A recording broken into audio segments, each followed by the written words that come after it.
kok gitu sih? Nanti kalau aku diculik demen piye? The Talkies. Ngomongin film bersama Bayu dan Edward. Oke, Waktu Maghrib, sebuah film horor lagi nih ya. Horor lagi. Tiap minggu adalah horor. Film horor pertama dari sutradara Siddhartha Tata. Film panjang pertama. Film panjang pertama yang rilis di bioskop.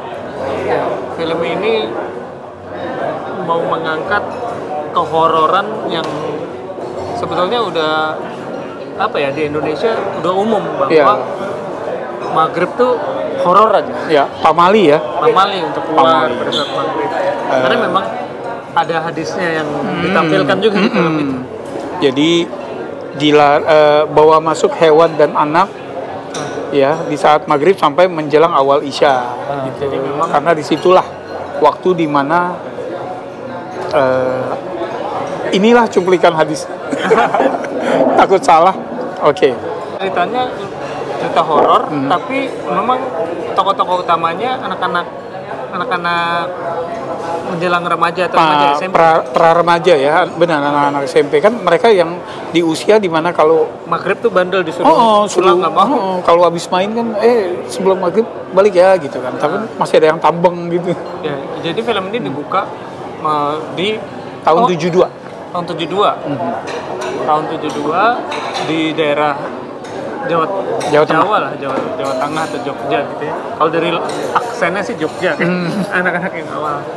Nah, apa namanya? Mereka lagi main di kampung, di pinggir hutan.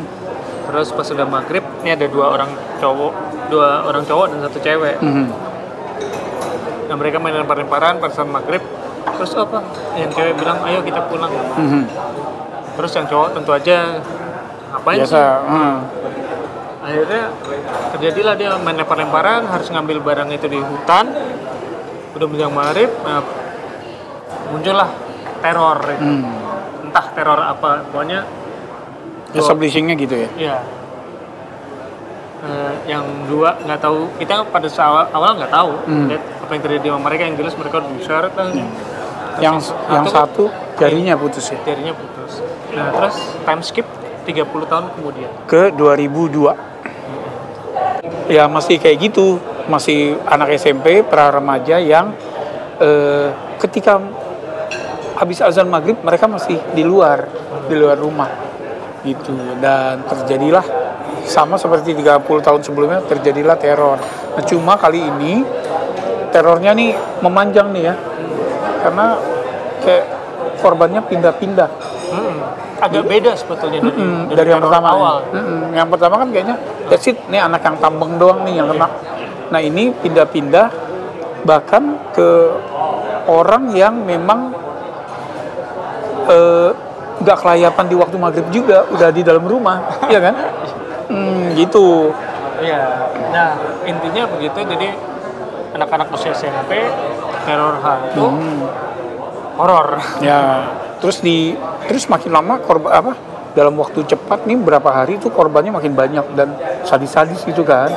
Gitu. Nah, ya udah sampai kemudian nanti ada plot twistnya. Nah, kita nggak bisa terlalu banyak, takut spoiler ya bicara. Oke. Pendapat lo? Ini Siddhartha Tata ini gue suka banget segmen dia yang di Quarantine Tales. Ya, yang tentang mau nguburin mayat perampok yang mau nguburin mayat temennya. Oh iya, yang itu ya. Jenaka gitu ya, jenaka. Ini terus dia ada serinya juga hitam yang gue belum nonton nih. Ini horor ya. Belum nonton. Settingnya juga desa.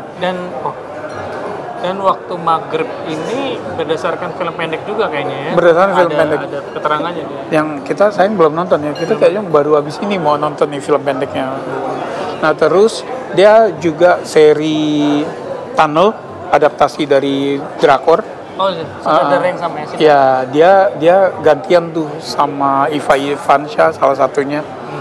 Itu ya udah ini debut film bioskopnya.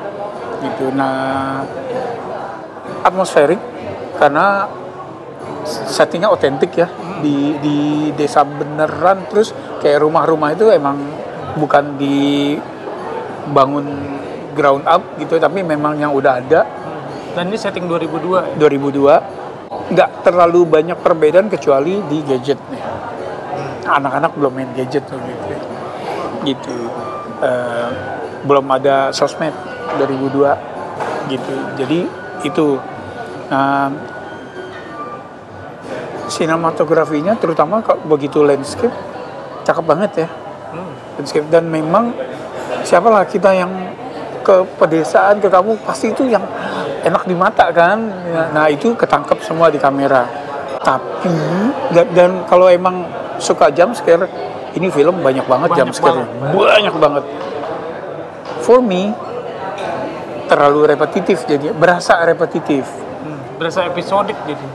Terus yang agak maju plotnya jadinya. Karena kesibukan jump scare, masih jump scare terus. Untungnya ada beberapa jump scare tuh di mana Siddhartha Tata itu bermain-main. Jadi misalnya kayak yang nggak ujuk-ujuk jujeng, tapi kamera geser dulu gitu kan. Si tokohnya kita di bawah ada apa, di belakang ada apa, dibikin itu dulu. Itu sih cuma nggak banyak yang treatmentnya kayak gitu ya. Tapi untunglah ada yang dibikin kayak gitu. Itu baik. Oke. Kalau gue kalau misalnya penonton ingin ke bioskop experience horror, pengen ditakut-takutin oleh suatu film, bisa nih Dikagetin gitu pakai ya. film ini ya, dikagetin. Karena memang banyak adegan-adegan dan jump scare-nya tuh yang serem ya. Kalau nonton di bioskop tuh berasa lah orang pada gitu ya. Horornya banyak yang dapat.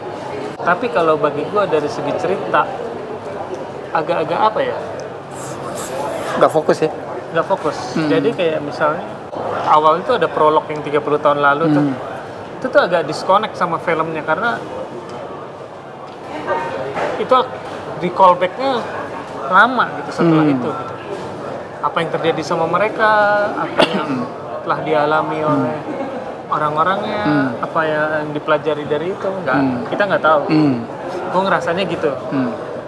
Terus gue ngerasanya juga rule yang dibuat film itu, Betul. soal hantunya ini, Betul.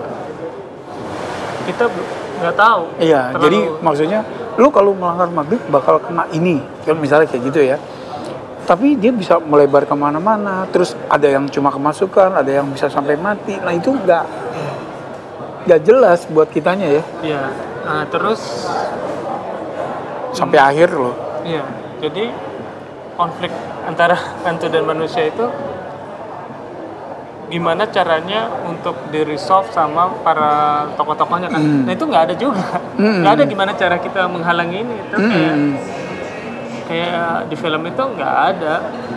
Dibiarkan aja berjalan gitu. Terus gue pas lagi nonton ternyata nih mereka mikirin gimana caranya untuk menghentikan teror ini nggak ya gitu. Apa yang dilakukan gitu. Kayaknya nggak ada, apa manggil ustadz atau belajar ilmu bela diri atau melarikan diri dari situ, apa gitu. Kayak jadi nggak ada yang diteror. Yang kita tonton tuh episodik horor aja.